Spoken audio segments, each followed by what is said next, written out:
What an iconic legend of an American muscle car. This time, a client from Los Angeles contacted me to check up this Camaro Z28 from 1969. It's located in Valencia, Spain. And what caught my attention is that it's listed on classiccars.com. So a really special unit. There you can see some pictures. Before inspecting any car, but especially cars like this, I spent time researching the specific model in detail. Things like factory specifications, originality points, VIN decoding, and common restoration mistakes can completely change the value of a classic car. That's why I always take my time. Like here, it's specialized website specifically for this Camaro.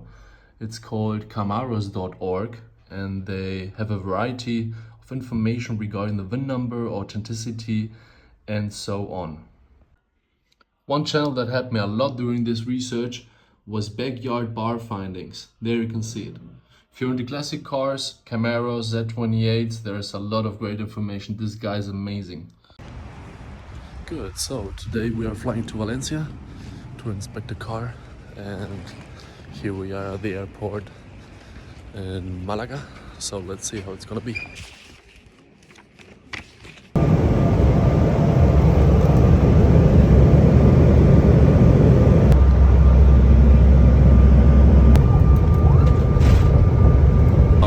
Valencia.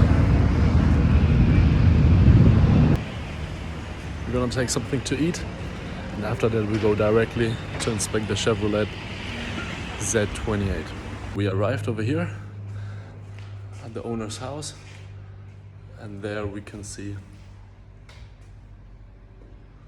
the car. So now we're gonna take a quick look, and after that we're gonna start an inspection and check if everything is original, what has been replaced.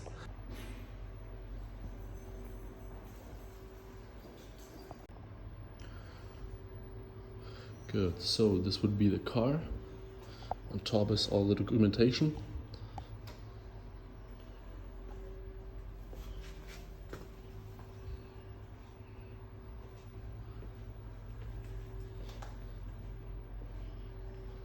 One of the first things I check on any classic car is panel alignment. Consistent panel gaps are a good indicator of how well a vehicle was assembled or restored. In addition to a visual inspection, I also run my hand along the gaps to feel for any irregularities that may not be immediately visible. The rear spoiler is another area worth examining closely. I'm checking the quality of the installation, the fitment, paint consistency around the mounting points, and looking for details that can help determine whether the components are original or have been replaced during the restoration process.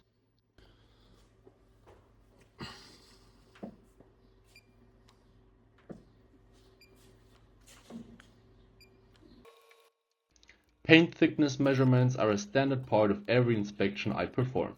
They help identify previous repairs, hidden body filler, and inconsistencies they may not be visible to the naked eye. By measuring the entire vehicle, panel by panel, it's possible to build a much clearer picture of the car's history and overall condition. Details matter. Here, I'm checking whether the strips were integrated into the paintwork or applied later during the restoration.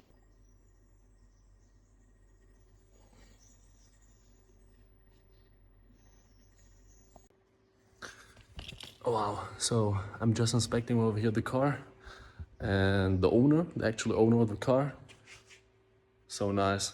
He just did a coffee for me and some cookies. What a nice guy.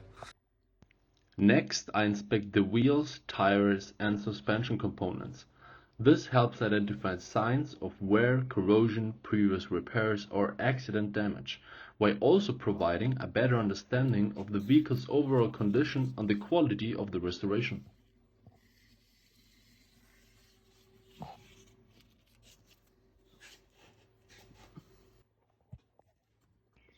After inspecting the wheels, suspensions, and braking components, I move into the engine bay to evaluate the vehicle's mechanical condition. One of the first systems I check is the cooling system, as it can reveal a lot about how well the vehicle has been maintained over the years. I'm looking for contamination, corrosion, leaks, and any signs of potential issues before moving on to the rest of the engine compartment. This Camaro was upgraded with an Edelbrock electronic fuel injection system, replacing the original carburetor setup. One of the most important parts of inspecting a collector car is verifying authenticity.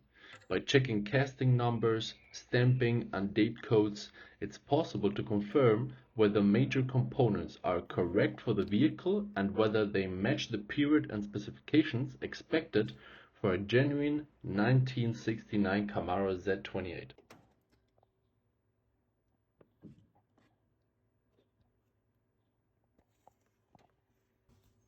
I also inspect areas that are often overlooked, including beneath the oil filler cap. This can reveal signs of poor maintenance, contamination, or internal engine issues, while casting numbers and date codes help verify that components are correct for the vehicle.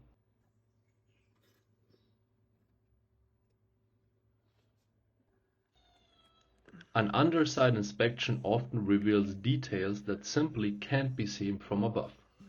I begin by inspecting the front suspension and steering components, checking for wear, accident damage, corrosion, and signs of previous repairs. From there, I move on to the engine, looking closely for oil leaks, coolant leaks, and any indication of mechanical issues.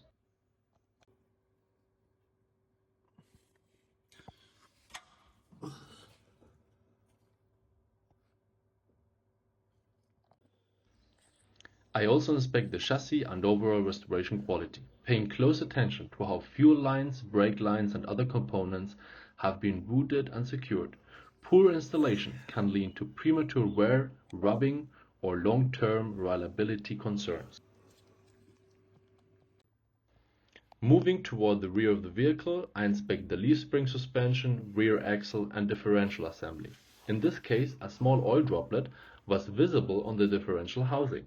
However, based on the location and condition, it appears consistent with a recent differential service, rather than an active leak from a failed seal or gasket. One of the few issues identified during the inspection was a damaged ball joint boot. The protective rubber boot has deteriorated, allowing grease to escape, while dirt and moisture can enter the joint. While not a major concern at this time, it is a component that should be replaced in the future to prevent unnecessary wear and preserve the condition of the suspension system. Next, I move into the interior structure and body assembly inspection. This is where the detail starts to matter. Hidden mounting points, hinge assemblies, and inner body structures can reveal far more than the exterior finish alone. During the inspection, I noted one missing fender mounting fastener on the passenger side. A small finding, but exactly the kind of detail that helps assess the overall quality of a restoration. Rubber seals are often overlooked, but they can be some of the most difficult and expensive components to source for a classic car restoration. Here I'm inspecting the door, engine bay, and trunk seals for wear, deterioration, and overall condition. Minor age-related wear was presented in a few areas, including a small section of the trunk seal, but nothing that would currently affect functionality or weather sealing. Looking deeper into the panels allows inspection of areas that are normally hidden from the view.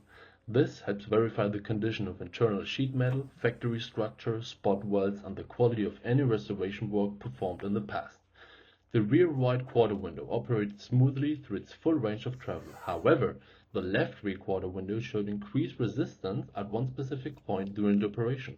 The window could still be fully opened and closed, but the mechanism was noticeably less smooth and occasionally required repositioning before continuing its travel. Finally, I inspect the date codes and manufacturer markings on the vehicle's glass. These details can provide valuable clues regarding the originality. I then inspect the areas beneath and behind the rear seats, where decades of a vehicle's history often leave their traces. The seats, frames, springs, insulation, and surrounding metalwork all presented well, with no significant corrosion, damage, or other concerns visible. The interior continued the same positive impression. The dashboard, central console, instrumentation and controls all presented well, with the level of condition consistent with the rest of the vehicle. Particular attention was given to the gauges and driver controls, as these components often reveal how a car has been used and maintained over time. No significant concerns were identified in the instrumentation panel, control system or food well area. Small interior details often provide valuable insights into how a vehicle has been cared for over the years. Components such as storage compartments, hinges, trim pieces, sun visors, and interior lighting are checked for functionality, completeness, and overall condition. In this case, the central console, headliner, interior light assembly, and associated components all presented well with no significant concerns identified.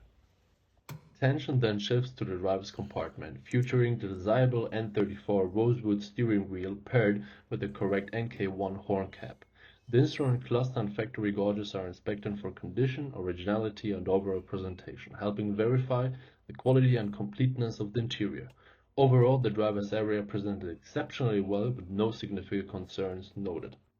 The trunk area is another section that can reveal a great deal about a vehicle's past. Here I inspect the trunk lid structure, mounting hardware, inner body panels, and the areas hidden behind the quarter panels, looking for corrosion, previous repairs, or evidence of structural work. Light surface corrosion was noted in a few locations, particularly within some of the hidden inner sections. However, this was limited to a minor surface oxidation and did not raise any concerns regarding the structural condition of the vehicle. There we can see both springs are different. One is thicker than the other one, so that's original. Removing the trunk floor cover allows inspection of areas that are normally hidden. This provides a closer look at the trunk floor, inner sheet metal, and the overall condition of the restoration beneath the visible surfaces. A few small areas of light surface corrosion were noted, along with minor cosmetic imperfections. However, the metal structure remained solid, and the overall condition of the trunk floor was consistent with the high standard observed through the rest of the vehicle. With the static inspection completed, there is only one final step remaining. Let's take this Camaro out to the road and see how it performs under real driving conditions.